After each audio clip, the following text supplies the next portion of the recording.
Madame, Monsieur, bonsoir et ravi de vous retrouver pour cette grande session d'information sur Gabon 24. Tout d'abord les titres. Au Gabon, signature ce vendredi à Libreville entre le gouvernement et la Banque mondiale d'un emprunt de 111 milliards de francs CFA, un accord qui intervient dans le cadre du plan de relance de l'économie gabonaise soutenu par de nombreuses institutions financières. Coup de théâtre au Zimbabwe, Robert Mugabe, entouré de gardes du corps, a tranquillement présidé une remise de diplôme dans une université d'Harare, une normalité apparente qui ajoute la confusion, d'autant que l'armée refuse toujours de parler de coup d'État. Et vous verrez en Allemagne, faute d'un accord pour tenter de former un gouvernement, les pourparlers se prolongent entre les conservateurs, libéraux et Verts allemands. Angela Merkel, qui avait pourtant fixé le 16 novembre comme date butoir pour ces négociations, a accepté de jouer les prolongations ce vendredi. Voilà pour le fil conducteur de cette grande session. Madame, Monsieur, voici votre journal. Et nous commençons avec la page Gabon. Tout d'abord, politique en ouverture. Au terme de l'élection des membres du bureau politique du Parti démocratique gabonais PDG pour la province de l'Estuaire, l'heure est désormais au bilan, particulièrement pour le nouveau membre du bureau politique du 3e arrondissement de Libreville qui, lors d'une récente sortie, a relevé quelques manquements et particulièrement sur le comportement de certains militants du parti au pouvoir. Les explications de Kenny Ongouri, Joël Tato. Au terme de l'élection qu'il a maintenue au poste de membre du bureau politique du 3e arrondissement de Libreville, Rose Cristiano Soukara Ponda est revenue sur les péripéties ayant marqué le congrès provincial de l'Estuaire, notamment au 3e arrondissement où elle était candidate. Fini l'élection qui visait le choix des cadres du Parti démocratique gabonais au sein des différentes fédérations dans la province. L'heure est désormais aux enseignements. Certains comportements dits rétrogrades ont été relevés et dénoncés par le membre du bureau politique fraîchement élu. Le PDG est notre parti. Nous aimons le distingué Kamba président, qui est le président de notre parti. Si on aime notre parti, quand on dit tout le temps « Yali, Yali, Yali », ça veut dire qu'on l'aime. Donc si on l'aime, on doit également aimer son parti dans la mesure où on a choisi librement d'être dans notre parti. Mais la traîtrise qu'on a connue en 2016, elle persiste toujours. Pour Rose Cristiano Souka, les réformes annoncées dans le cadre de la régénération et la revitalisation du parti devraient amener nombre de camarades à plutôt s'armer contre l'adversaire en face pour préserver les acquis du Parti démocratique gabonais. Le vrai ennemi, ce n'est pas le pédégiste. Le vrai ennemi, ce sont ceux qui sont en face, qui veulent prendre notre pouvoir. Nous devons consolider nos forces. Nous devons mettre de l'émulation. On doit se serrer les coudes. On doit être ensemble pour que nous consolidons le pouvoir du président Ali Bongo Ondimba.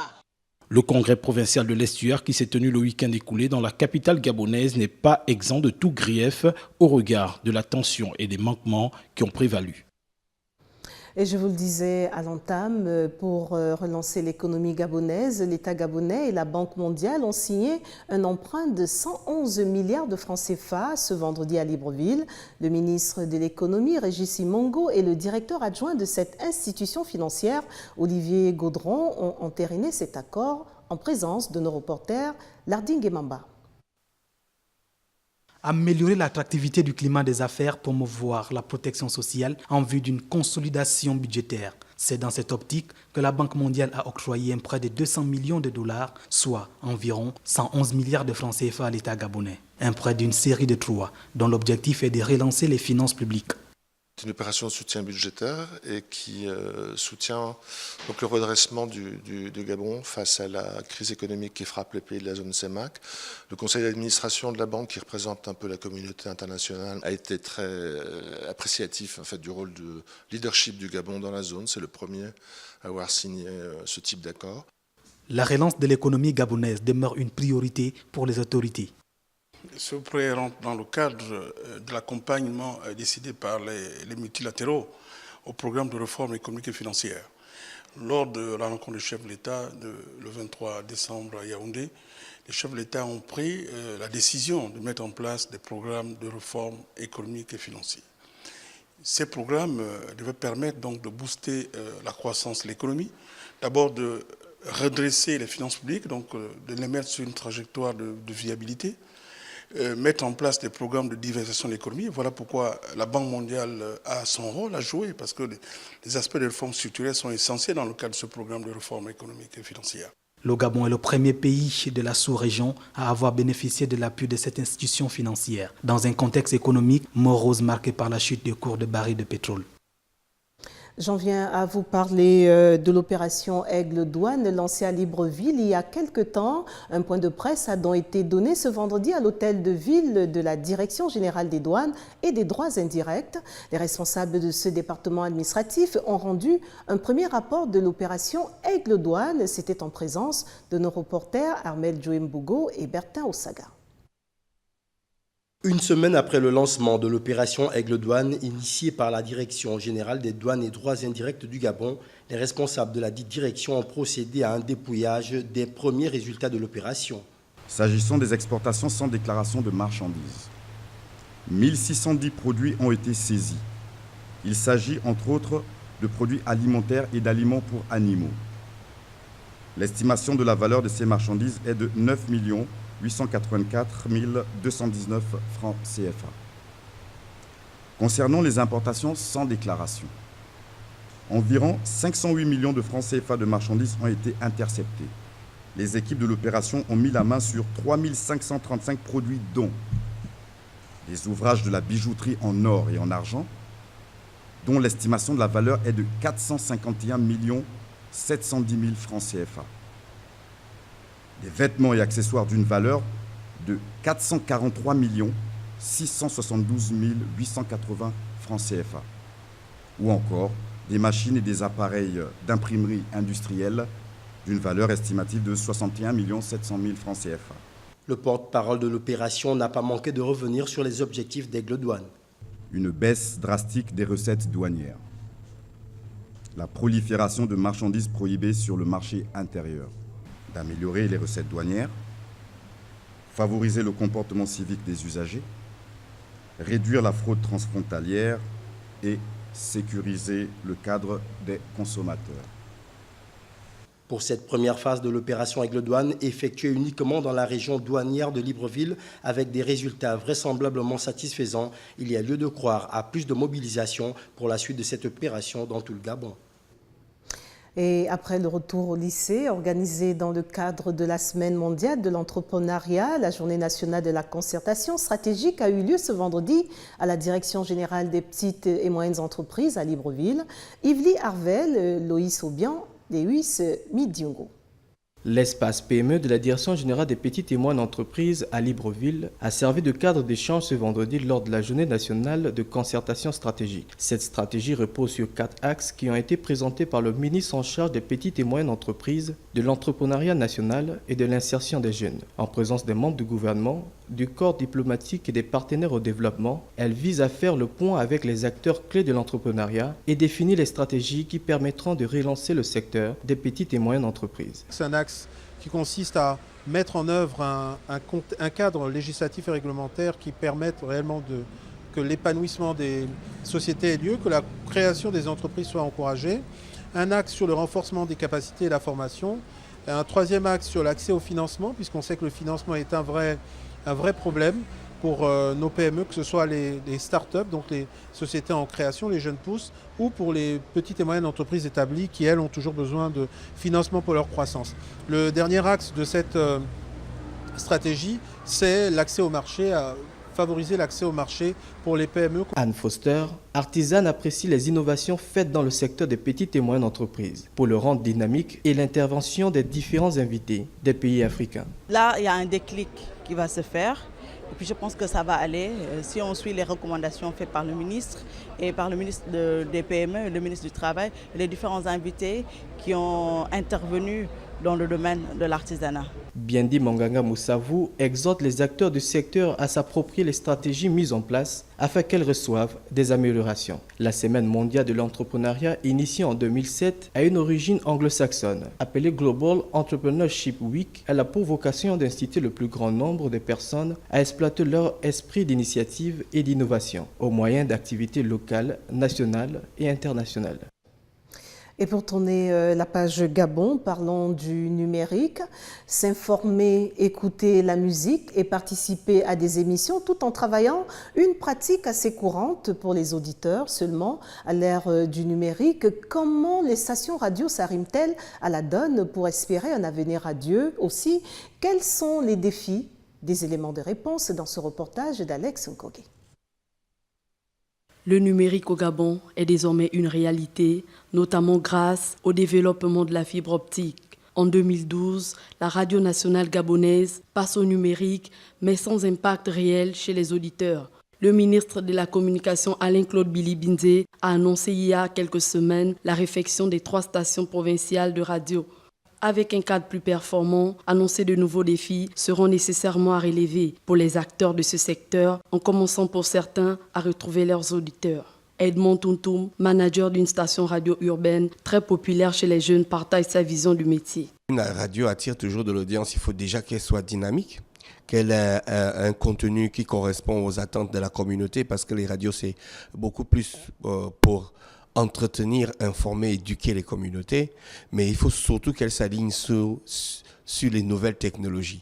La radio ne disparaîtra pas et a encore un avenir radieux avec l'avènement d'Internet. La radio a encore de l'avenir énorme, parce qu'avec le déploiement de la fibre optique, on n'aura plus besoin des pylônes, on n'aura même plus besoin des émetteurs. On aura une radio installée à un endroit, mais qui pourra avoir un rayonnement au-delà de sa superficie. On pourra aller directement sur le numérique et avoir l'avantage de savoir qui écoute ma radio, quand la personne écoute ma radio, qu'est-ce qu'elle écoute sérieusement quand elle est positionnée sur ma radio. C'est là où se trouve l'avenir de la radio. À Libreville, il est possible de capter près de 38 stations de radio. Il existe des radios religieuses, communautaires, jeunes, musicales et d'information dans son véhicule, sur son smartphone ou sur son ordinateur connecté. La radio est maintenant disponible partout. Place aux actualités en Afrique. Tout d'abord au Cameroun, un grave accident a ravagé une bonne partie de l'Assemblée nationale camerounaise dans la nuit de jeudi à vendredi. Le feu a été maîtrisé ce matin après avoir réduit en cendres plusieurs étages sans toutefois détruire l'hémicycle. Il n'y a aucune victime. Selon les autorités, le gouvernement écarte la piste de terroristes. Michel Tini. Dans la nuit de jeudi, autour de 22 heures, des flammes ont envahi la partie administrative de l'Assemblée nationale du Cameroun. Sur la façade arrière du bâtiment, l'hémicycle a été épargné. À l'arrivée des pompiers, les 4e et 5e niveaux avaient déjà complètement brûlé. Le feu se propageait au niveau supérieur, 6e et 7e étage. En attendant les conclusions des enquêtes en cours, le ministre de la Communication camerounais écarte l'hypothèse d'un acte criminel. À en croire le porte-parole du gouvernement, Issa Chiroma Bakari, tout porte à penser qu'il s'agit d'un accident, car selon lui, l'Assemblée nationale est gardée par des militaires, gendarmes et policiers formés qui opèrent la garde de cet édifice 24 heures sur 24. Malgré le sinistre, les élus ont repris ce vendredi le travail d'examen des projets de loi qui seront soumis au vote dans quelques jours. Comme quoi, la session budgétaire en cours va se poursuivre presque normalement. À Armstrong Agaya, journaliste à Gabon 24, allons au Zimbabwe où, tel que je vous le disais à l'entame, nouveau coup de théâtre ce vendredi matin, alors qu'on le croyait en résidence surveillée. Le président Robert Mugabe a fait sa première apparition publique devant le coup de force de l'armée de mercredi. Il s'est notamment rendu à une cérémonie de remise des diplômes universitaires à Harare, la capitale. Les explications de Michel Tini. À la surprise générale, Robert Mugabe a fait sa première apparition publique ce vendredi depuis l'éruption de l'armée dans la crise politique. Le président zimbabwéen est allé notamment à une cérémonie de remise de diplôme de fin de cycle à l'université Zimbabwe Open Harare. Une routine chaque année pour le chef de l'État, mais dans cette situation d'impasse, personne ne s'attendait à ce qu'il soit présent. Le message est clair, Robert Mugabe est toujours aux commandes du pays, ce qui conforte pour l'heure les militaires qui persistent à dire qu'il n'est pas question d'un coup d'État et qu'ils n'ont rien traversé la Constitution, mais qu'ils sont plutôt en discussion avec le président. Pour le président ivoirien Alassane Ouattara, Robert Mugabe doit quitter le pouvoir dans la dignité. Le monde a changé et ce qui se passe au Zimbabwe interpelle tous les hommes politiques, pas seulement les chefs d'État africains. Il faut que le président Mugabe puisse quitter ses fonctions dans la dignité. C'est le message que j'ai transmis au président de l'Union africaine, mon ami. Nous voulons que le président Mugabe quitte ses fonctions dans la dignité. Si ces discussions n'ont pas encore abouti, il est vrai qu'une rencontre a eu lieu entre le président et les responsables de l'armée jeudi après-midi, ainsi que les 2 envoyés spéciaux de l'Afrique du Sud et un médiateur. Il n'en ressort aucun accord visible entre les 2 parties qui ont des positions opposées. Les militaires. Et Armstrong Agaya m'a rejoint sur ce plateau, journaliste à Gabon 24. Bonsoir Armstrong. Bonsoir Tira. On vient de suivre l'actualité en Afrique, c'est vraiment tous les yeux sont rivés sur le Zimbabwe. J'ai simplement envie de vous demander, que se passe-t-il au Zimbabwe, Armstrong? Il faut dire que c'est une situation assez confuse. Bien que le président soit assigné à résidence surveillée, l'activité économique se déroule assez bien du côté de ce pays-là. C'est vrai, les militaires sont déployés dans les rues, disent-ils, pour assurer une certaine stabilité, une certaine sécurité. Mais qu'à cela ne tienne, au Zimbabwe, il y a quand même une activité, il y a des gens qui vaquent paisiblement à leurs occupations, bien que préoccupés par la situation politique du pays. Alors, quelle est la chronologie des événements? Parce que beaucoup disent que la goutte d'eau qui a débordé le vase, c'est cette ambition de la première dame de briguer le poste présidentiel. Alors, avant que de pouvoir arriver là, il faut bien sûr, comme vous le disiez, rappeler les événements. On parle bien sûr d'abord d'un événement heureux, notamment l'aéroport d'Harare qui avait été rebaptisé Robert Gabriel Mugabe, qui a bien vu la mobilisation des populations de ce pays assister à ce grand événement. Mais en plus, il y a également eu le limogeage de l'ex-vice-président Emerson Mnangagwa le lundi 6 novembre dernier. S'en est suivi la déclaration du chef de l'armée zimbabwéenne en la personne de Constantino Chiwenga, qui avait réclamé le lundi dernier, donc le lundi 13 novembre 2017, la fin de la purge qui vise clairement les membres du parti au pouvoir, la ZANU-PF, qui ont été engagés bien sûr dans la guerre d'indépendance et puis demandaient que cela cesse immédiatement. Les événements se sont poursuivis aussi avec le départ bien sûr de la première dame que vous évoquez d'ailleurs il y a quelques instants, puisque elle a été, ce qui a été constaté, c'est qu'elle était au front depuis un certain moment et certains observateurs de la vie politique au Zimbabwe lui reprochaient d'ailleurs d'être derrière certaines décisions prises par le président, telles que le limogeage du vice-président qui était pourtant pressenti comme le dauphin de Robert Mugabe. Oui, bien sûr. Et puis, un autre événement, c'est le coup de force de l'armée dans la nuit de mardi à mercredi, qui a d'ailleurs surpris un bon nombre d'acteurs politiques de la vie au Zimbabwe. Qu'à cela ne tienne, l'armée est restée ferme dans sa communication, affirmant qu'il ne s'agissait nullement d'un coup d'État et qu'il s'agissait simplement de revoir les questions liées à la stabilité de ce pays en ce qui concerne bien sûr la gestion même de l'appareil étatique au Zimbabwe, puisqu'il y avait déjà quelques voix qui se levaient contre le limogeage du vice-président du Zimbabwe. Et on dit l'armée proche du vice-président. Oui, cette question est évoquée. D'ailleurs, certains se demandent pourquoi l'armée refuse-t-elle d'assumer ce qui apparaît comme un coup d'État. Là demeure d'ailleurs la question. Les militaires connaissent les règles internationales et savent bien que les coups d'État sont impopulaires et qu'il faut donc maquiller cette intervention. Et plutôt que de reconnaître qu'il s'agisse d'un coup d'État, parce qu'il y a des sanctions en réalité sur le plan international lorsque l'on procède à un coup d'État pour passer d'un pouvoir à un autre. On a vu l'Allemagne qui a refusé, qui dit on ne peut pas chasser un dictateur et puis qu'on accepte des putschistes. Par exemple. On les voit s'élèvent. Outre le limogeage de Emerson Mnangagwa, qui apparaît comme un motif, bien sûr, de l'armée, cette action serait aussi, à ce qui semblerait, un message de protestation, puisqu'on le disait d'ailleurs d'entre deux jeux, contre la posture de Madame Grace Mugabe. D'ailleurs, qu'on a vu au devant de la scène avec le dernier fait en date, le plus surprenant en plus au niveau du Zimbabwe, c'est la sortie de Robert Mugabe pour assister à un événement assez surprenant, de parchemin, et peut-être pour démontrer que le président n'est pas tenu, pourquoi pas responsable de ce qui se fait, mais qu'il n'est pas non plus emprisonné ou pris en otage. Est-ce que c'est pas bien pensé pour justement appuyer cette thèse quand ils disent que c'est pas un coup d'État? On dirait que tout est pensé à la minute près.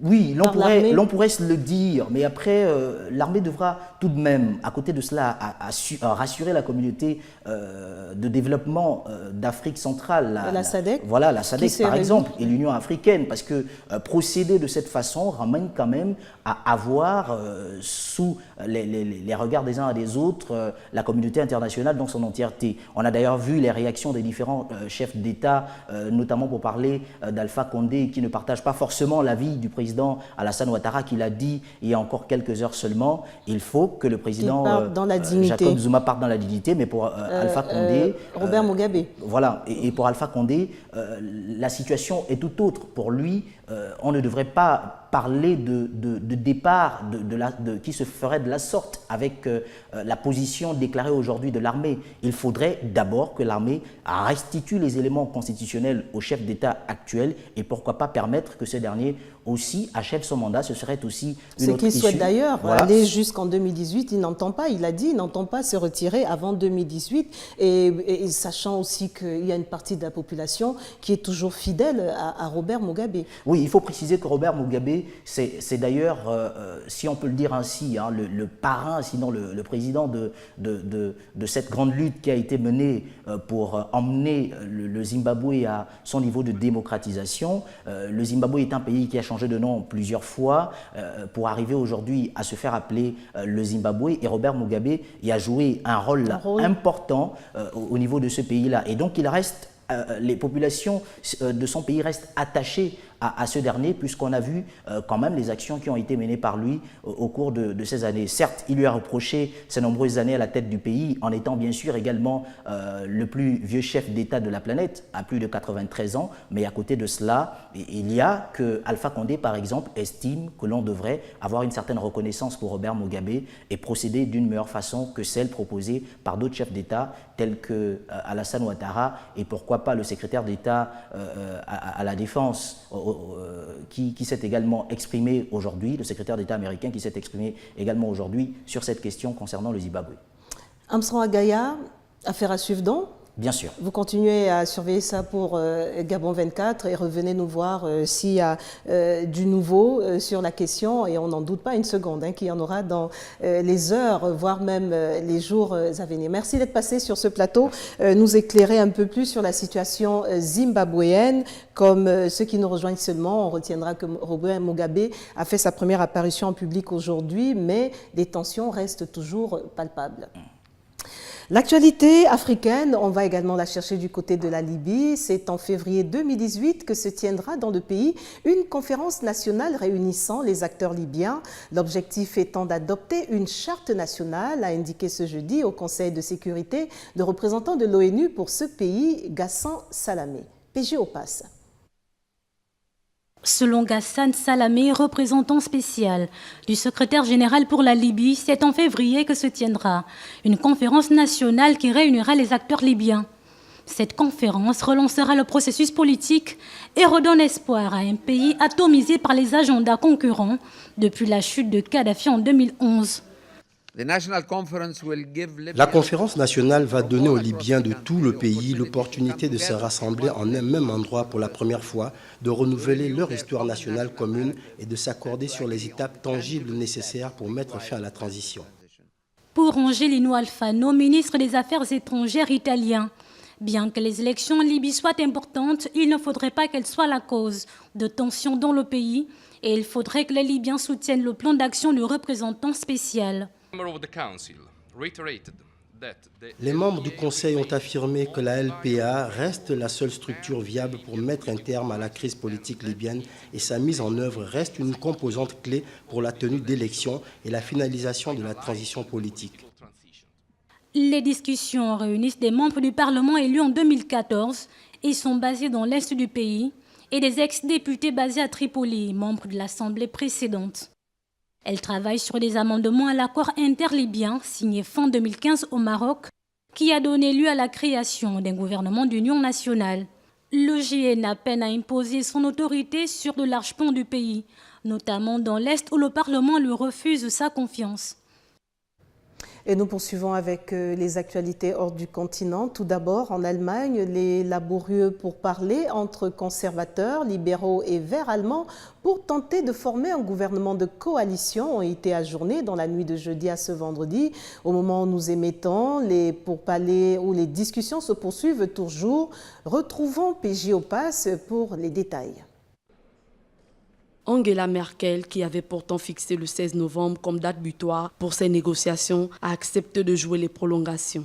Elle retrouvera les négociations ce vendredi pour une tentative ultime de mettre sur pied une coalition. Si au final, aucun compromis n'est trouvé, après un mois de pourparlers, des législatives anticipées risquent d'être convoquées.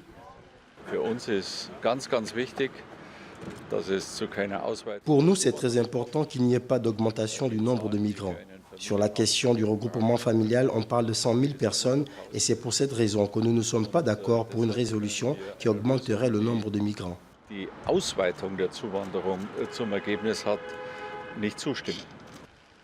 S'ils parviennent finalement à un accord au plus tard ce week-end, les 4 partis engagés dans les discussions entameront l'élaboration d'un contrat de coalition avec l'objectif de former au plus tôt d'ici le 25 décembre un 4e gouvernement dirigé par Angela Merkel. L'autre grand sujet de discorde est la politique européenne. Selon le document, les libéraux excluent tout budget européen qui pourrait servir à aider un pays de la zone euro frappé par la crise, comme le propose le président français Emmanuel Macron, tandis que les conservateurs font preuve d'une certaine ouverture et les écologistes soutiennent pleinement l'idée. Et puis, sport, et c'est au Gabon. Une nouvelle sanction vient de frapper les instances du sport du Gabon pour avoir retiré son équipe des éliminatoires du CHAN, le championnat d'Afrique des Nations Total Maroc 2018. Le 5 août dernier, le Gabon a été suspendu par la commission de l'organisation du CHAN pour l'édition de 2020 du dit championnat. Le regard d'Ahmed Djouimbogo. Moins de 2 mois après avoir été sanctionné d'une défaite contre la Côte d'Ivoire assortie d'une amende de 3 millions de francs CFA par la Fédération internationale de football association pour avoir aligné le 2 septembre dernier à Libreville Mario Lemina, suspendu pour cumul de cartons jaunes. Le Gabon est cette fois sanctionné par la commission d'organisation du championnat d'Afrique des Nations qui suspend les Panthères pour l'édition 2020. Il faut dire que tout commence quelques jours avant le match entre les Panthères A du Gabon et le Zalan national de Guinée équatoriale, un match comptant pour les éliminatoires du championnat d'Afrique des Nations Total 2018 où la Fédération gabonaise de football avait envoyé une lettre à la Confédération africaine de football stipulant qu'elle retirait sa sélection de la course à la qualification. Et en application des dispositions de l'article 59 du règlement du championnat d'Afrique des Nations Total, la commission d'organisation de cette compétition s'est réunie à Rabat ce mercredi 15 novembre et a décidé de suspendre le Gabon pour le CHAN 2020, assorti d'une amende de 10 000 $ américains, soit près de 6 millions de francs CFA. En effet, l'article 59 stipule que toute fédération qui déclare forfait après le début des matchs est passible d'une amende de 10 000 $ américains. Elle ne sera pas également autorisée à participer à l'édition suivante du CHAN. Cette décision, pourtant prévisible, ne semble pas affecter aujourd'hui la Fédération gabonaise de football, laquelle n'avait déjà pas tenté de dissuader l'ancienne ministre des Sports Nicole Christiane Assélé, qui avait décidé de retirer la sélection nationale de la compétition suite à une succession d'échecs, estimant que le Gabon ne participera plus à aucune compétition sans une préparation sérieuse. La sanction du Gabon sera-t-elle un mal nécessaire ? Les principaux acteurs pourront-ils prendre conscience des enjeux financiers dans l'engagement du gouvernement gabonais à soutenir le sport? Espérons que ces questions trouveront des réponses. À présent, le rappel des titres. Au Gabon, signature ce vendredi à Libreville entre le gouvernement et la Banque mondiale d'un emprunt de 111 milliards de francs CFA, un accord qui intervient dans le cadre du plan de relance de l'économie gabonaise, soutenu par de nombreuses institutions financières. Vous l'avez vu au Zimbabwe, coup de théâtre, Robert Mugabe, entouré de gardes du corps, a tranquillement présidé une remise de diplôme dans une université d'Harare, une normalité apparente qui s'ajoute à la confusion, d'autant que l'armée refuse toujours de parler de coup d'État. Et puis en Allemagne, faute d'un accord pour tenter de former un gouvernement, de coalition. Les pourparlers se prolongent entre conservateurs, libéraux et verts allemands. Angela Merkel, qui avait pourtant fixé le 16 novembre comme date butoir pour ces négociations, a accepté de jouer les prolongations ce vendredi. Voilà, Madame, Monsieur, ainsi prend fin cette grande session. Au nom de toute l'équipe, merci de nous rester fidèles. À 22 h, Ernil Kozas-Kambila vous attend pour un autre développement de l'actualité. Ce samedi dès 18 h, Abdulaziz Maïga sera des vôtres. J'aurai plaisir à vous retrouver lundi à la même heure. D'ici là, l'information continue sur Gabon 24 et surtout, n'oubliez pas que quoi qu'il arrive, entre-temps, gardez le sourire. Au revoir.